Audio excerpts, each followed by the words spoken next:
O Senhor esteja convosco. Proclamação do Evangelho de Jesus Cristo segundo Marcos. Naquele tempo, Jesus voltou para casa com os seus discípulos e de novo se reuniu tanta gente que eles nem sequer podiam comer. Quando souberam disso, os parentes de Jesus saíram para agarrá-lo, porque diziam que estava fora de si. Os mestres da lei, que tinham vindo de Jerusalém, diziam que ele estava possuído por Belzebu e que pelo príncipe dos demônios ele expulsava os demônios. Então Jesus os chamou e falou-lhes em parábolas. Como é que Satanás pode expulsar a Satanás? Se um reino se divide contra si mesmo, ele não poderá manter-se. Se uma família se divide contra si mesma, ela não poderá manter-se. Assim, se Satanás se levanta contra si mesmo e se divide, não poderá sobreviver, mas será destruído. Ninguém pode entrar na casa de um homem forte para roubar seus bens sem antes o amarrar. Só depois poderá saquear sua casa. Em verdade eu vos digo, tudo será perdoado aos homens, tanto os pecados como qualquer blasfêmia que tiverem dito. Mas quem blasfemar contra o Espírito Santo nunca será perdoado, mas será culpado de um pecado eterno. Jesus falou isso porque diziam, ele está possuído por um espírito mau. Nisso chegaram sua mãe e seus irmãos. Eles ficaram do lado de fora e mandaram chamá-lo. Havia uma multidão sentada ao redor dele, então lhe disseram, tua mãe e teus irmãos estão lá fora à tua procura. Ele respondeu, quem é minha mãe e quem são os meus irmãos? E olhando para os que estavam sentados ao seu redor, disse, aqui estão minha mãe e meus irmãos. Quem faz a vontade de Deus, esse é meu irmão, minha irmã e minha mãe. Palavra da salvação. Glória ao Senhor.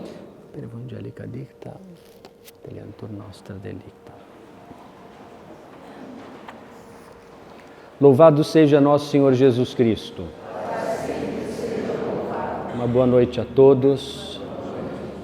Só uma introdução, porque às vezes as pessoas me perguntam, né? O Evangelho de hoje fala sobre irmãos de Jesus. Uma pergunta, Jesus nosso Senhor tinha irmãos de sangue, no sentido filho do mesmo pai e da mesma mãe? Sim ou não?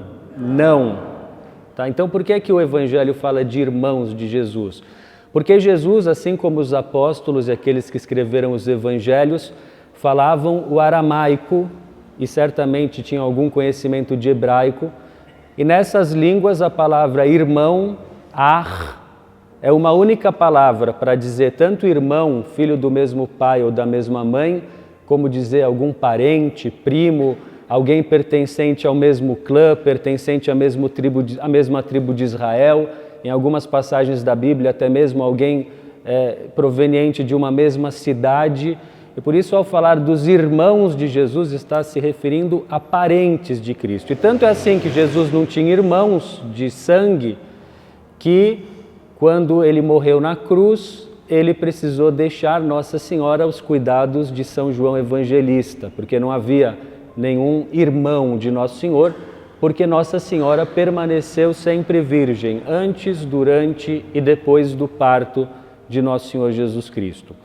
Mas o que eu gostaria de comentar hoje no Evangelho são duas frases de Cristo que, no meu entender, são muito fortes. Não sei se vocês se deram conta da força dessas palavras. Em primeiro lugar, Jesus diz, em verdade eu vos digo, tudo será perdoado aos homens, tanto os pecados como qualquer blasfêmia que tiverem dito.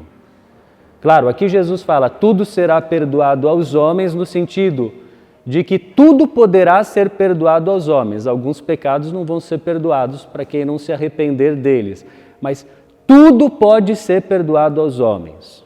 Isso quer dizer, nunca um pecado em si vai ser tão mal, mas tão mal, que Deus não possa ou mesmo não queira perdoar. Nunca uma vida vai ser tão errada, tão destruída, que Deus não possa perdoar. E às vezes nós podemos ter a sensação, diante de alguns pecados nossos, de que são muito vergonhosos, de que são muito maus, ou alguém de repente olhando para a sua própria vida pode ver que tomou uma série de decisões erradas, que isso repercutiu muito mal na sua existência e pode se sentir sem saída, mas não, Jesus diz, tudo pode ser perdoado. Até mesmo ele diz toda blasfêmia. O que é blasfêmia? É o pecado de falar mal ou falar contra Deus, né? De se falar contra Deus, de falar sem respeito de Deus.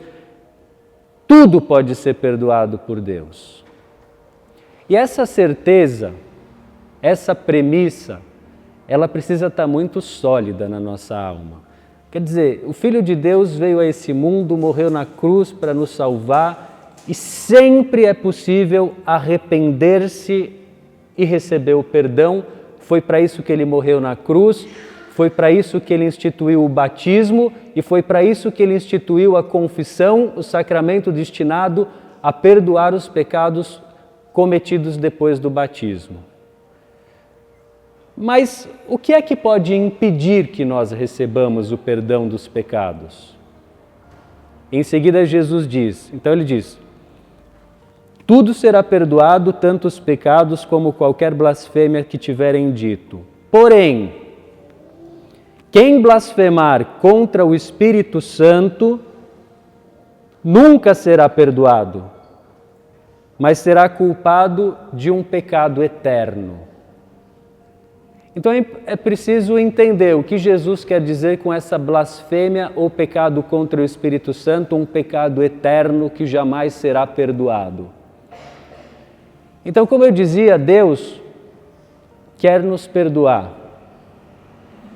Do coração aberto de Jesus corre um rio caudaloso que está aí para nos limpar, nos purificar, do qual nós podemos receber na confissão a limpeza, o perdão, a purificação de todas as nossas culpas. A única coisa que pode impedir a misericórdia de Deus de atuar em nós somos nós mesmos. O pecado contra o Espírito Santo não é um pecado em si como um tipo de atos, mas é um tipo de atitude do homem contra Deus. E Jesus diz essas palavras em qual contexto? Vamos voltar para o Evangelho. Nosso Senhor estava fazendo milagres, Nosso Senhor estava fazendo curas, as multidões iam até Ele para receber do seu poder, da sua graça, e Nosso Senhor inclusive estava expulsando demônios de pessoas atormentadas ou escravizadas por Satanás. Ao verem isso, os fariseus, ao invés de acreditarem em Cristo, como grande parte da multidão, o que eles diziam? Ele está possuído pelo demônio. Se ele faz essas coisas, só pode ser o diabo agindo nele. Então, um primeiro tipo de pecado que a igreja chama de pecado contra o Espírito Santo, que é o pecado desses fariseus, desses mestres da lei. Rejeitar uma verdade conhecida como tal. Você ver a verdade e rejeitar. Você preferir a mentira, cujo pai, segundo Jesus, é o diabo a preferir a verdade. E esse tipo de pecado hoje é muito comum. Ele pode se dar no campo religioso. Então, assim, eu decido o que é a verdade. Hoje nós vivemos num mundo que tem mais ou menos essa mentalidade geral. Cada um tem a sua verdade. Não existe verdade. Como se Jesus não tivesse dito, eu sou o caminho, a verdade e a vida. E no campo religioso tem um pouco isso, as pessoas pensam, cada um escolhe a sua verdade. Como alguém que vai num self-service e pega um pouco de arroz, um pouco de feijão, um pouco de carne, um pouco de macarrão, eu pego um pouco de catolicismo, um pouco de budismo, um pouco de espiritismo, um pouco de tarô, um pouco de horóscopo, um pouco do que dá na minha cabeça, porque eu sou Deus, afinal, eu decido. como viver a fé. Eu não preciso dos mandamentos de Deus. Eu sou Deus para dizer o que é certo e o que é errado. E assim, fechados para a verdade, reconhecida como tal, revelada sempre, claro, com desculpas, nós podemos afastar o perdão de Deus de nós. E hoje essa situação ainda é mais forte, porque isso não se dá somente no campo da religião, mas se dá em geral. Então, por exemplo, hoje as pessoas pensam que está nas suas próprias mãos definir qual é a sua própria identidade. Já existem pessoas, desculpa falar desses assuntos um pouco grotescos, mas já existem pessoas que se autodeclaram cães. Não, eu sou um cão. Nunca nós vamos ser um cão, nem que eu queira, com toda a força da minha vontade, nem que eu ande pelo chão, eu não vou ser um cão. Já tem pessoas que se auto-identificam, mesmo sendo adultos, como crianças. Eu adoraria voltar a ser criança, não precisar pagar nenhuma conta, não ter grandes preocupações a não ser passar de ano na escola e poder passar a tarde inteira em casa, eu adoraria. Mas eu nunca, infelizmente, vou voltar a ser criança. Assim como eu nunca vou definir, nunca ninguém vai poder definir qual é a sua própria identidade, porque a identidade foi dada por Deus, que nos chamou pelo nosso nome, que nos conhece desde o ventre materno. Um outro tipo de pecado contra o Espírito Santo, além de rejeitar uma verdade reconhecida como tal, eu diria que é o pecado do Espírito Santo ao qual estão sujeitas as pessoas boas, que é o pecado do desespero. É a atitude que às vezes acontece com aquelas pessoas que, em um determinado momento, se dão conta de como a sua vida esteve errada. Recebem uma luz de Deus, uma graça, percebem, puxa, aquilo que eu fiz no passado, aquilo que eu faço hoje é muito errado. E diante disso, entram numa espécie de desespero. E começam então a pensar, para mim não tem salvação. Para mim não dá. Era melhor que eu nunca tivesse nascido, era melhor que eu nunca tivesse existido, eu nunca vou conseguir consertar a minha vida, Deus nunca vai se agradar de mim. Isso seria um grave pecado de desespero.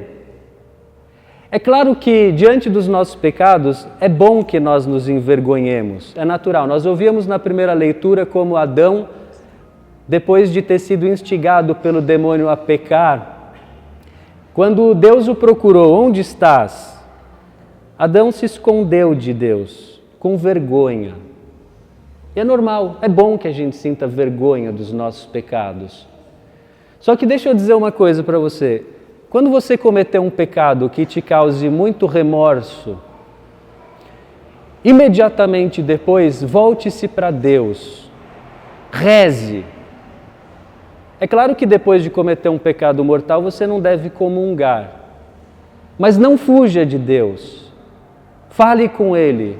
Ore para Deus. Até porque o arrependimento é uma graça que só pode vir de Deus. E ao mesmo tempo em que o diabo, quando nós estamos assim um pouco abandonados no pecado, numa vida meio inconsequente, o diabo nos instiga a pensar, tá tudo bem, não tem problema, no seu caso não tem problema, já fizeram tanto mal para você, você pode fazer também, nem é tão grave o que você está fazendo, outros fazem coisas piores. Uma vez que você se der conta do mal que você está fazendo, o diabo vai querer ao contrário, te lançar num desespero e pensar, eu sou a pior mãe do mundo. Eu sou o pior marido do mundo, eu sou o pior cristão do mundo, eu sou o pior pai do mundo, minha vida é uma desgraça. Não. Nós só temos a Deus. Ainda que a sua vida, você olhe e perceba ou sinta que a sua vida é um desastre, você pode perder tudo, menos a sua confiança em Deus, a sua esperança no perdão de Deus, na misericórdia de Jesus Cristo. Nós dizíamos no Salmo, no Senhor se encontra toda a graça e copiosa redenção. E você precisa acreditar nisso. Agora, talvez um pecado contra o Espírito Santo mais frequente hoje seja o pecado oposto do desespero, que é o pecado da presunção, que é aquela atitude assim, de que é presunção? Eu presumo que eu não preciso de Deus para me salvar. E vejam, parece meio óbvio o que eu vou dizer, mas Deus se fez homem e veio a esse mundo como nosso Salvador. E para nós recebermos a misericórdia dele, a primeira coisa é que nós reconheçamos que nós precisamos de um Salvador, que nós precisamos de Cristo, que nós somos pecadores. Então, a presunção seria aquele pecado de quem diz assim, eu sou bom, eu vou para o céu, com certeza. Eu já vi gente dizer isso, né? Não, se existe céu, né? Se existe céu, eu vou com certeza. Por quê? Nunca matei, nunca roubei, nunca trafiquei droga, nunca fiz essas coisas. Então, com certeza, não. Nós rezávamos há pouco no Salmo, Senhor, se levardes em conta as nossas faltas, quem poderá subsistir? Todos nós somos devedores de Deus. Todos nós fomos manchados pelo pecado original. Todos nós cometemos pecado. A Escritura diz que o justo peca 7 vezes ao dia. E todos nós, mesmo que nos esforcemos, contemos com o auxílio da graça de Deus, rezemos, façamos a nossa parte, nos confessemos de tempos em tempos, nós dependemos absolutamente da misericórdia de Deus. Ninguém pode se levantar como bom, justo, como alguém que não precisa de Cristo. Todos nós somos pecadores e precisamos reconhecer isso sinceramente. E o dia em que nós reconhecermos isso, nós vamos encontrar uma grande paz. Nós não vamos mais nos desesperar ao constatar as nossas falhas, que às vezes são evidentes para os outros.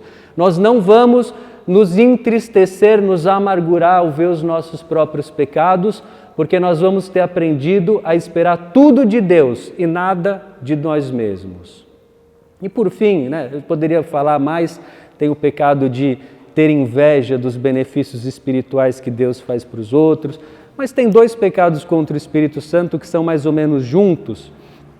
Um é obstinar-se no pecado até a morte, e o outro é a atitude daqueles que até o fim da vida não se arrependem dos seus pecados. Eu tenho 10 anos de padre e alguns meses.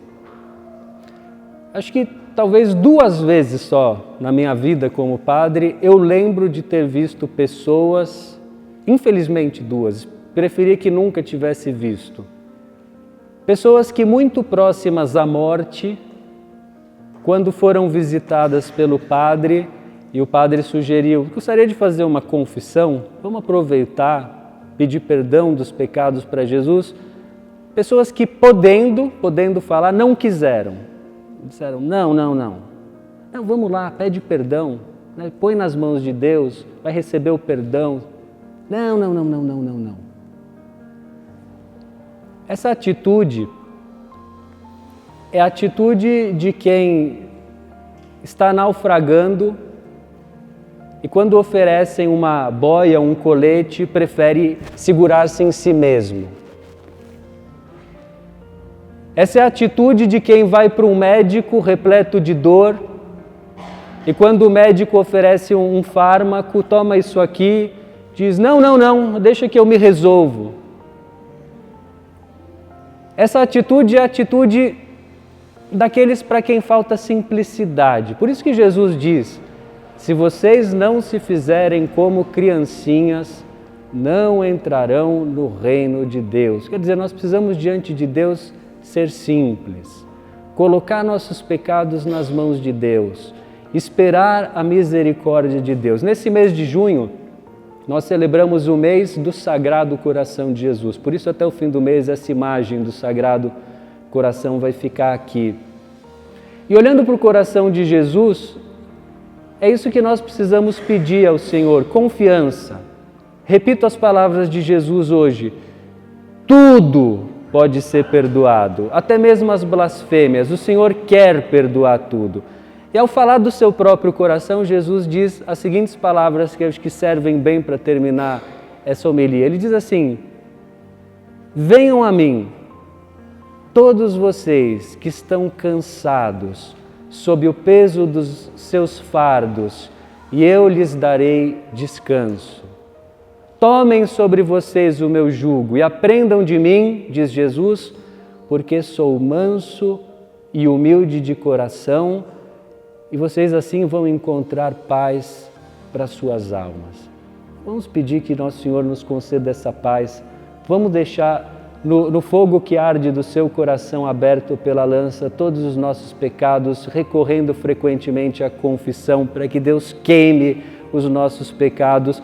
Vamos deixar nas mãos do Senhor as nossas preocupações, aquilo que nos tira a paz, aquilo que nos causa dor, aquilo que nos angustia, e vamos pedir ao Senhor que nessa Santa Missa nos conceda a paz de Cristo que supera todo o entendimento.